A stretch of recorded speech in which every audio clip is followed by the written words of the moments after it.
Hi, ek is Debbie van Action Coach. Ons gesels vandag met Janita van Proforce. Laat sy vir ons net 'n bietjie vertel waar pas hulle presies by Action Coach. Hallo Janita, vertel ons eers 'n bietjie van julle besigheid. Jong, ons doen sekuriteit en ons is al omtrent meer as 30 jaar onderwys. Ons is meestal net in Bloemfontein, ons doen sekuriteit en opsigte van CCTV, huisalarms, wagte, allerlei sulke goedjies. Ek help my ouers, ek werk saam met hulle. Ek het saam met hulle in die besigheid ingestap in 2016 en van daar af druk ons nog net op sukses by.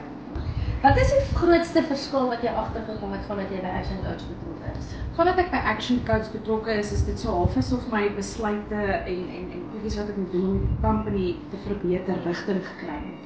Soos ek het baie kere geweet iets moet gedoen word, maar dit het nie geklik wat gedoen moet word. En met Action Coach het vir my baie goeders in plek gesit van wat gedoen moet word. En daai leiding gegee.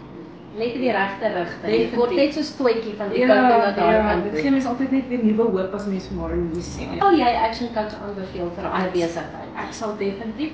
Ek het al met vele van my vriende gesels en so aan dat ek vertel het van Action Coach en hulle het my gesê dit klink vir hulle nogals interessant en hulle is ook versigtig geweest. Baie dankie. Ons sien uit na ons pad vorentoe saam met julle. Presies. 100%.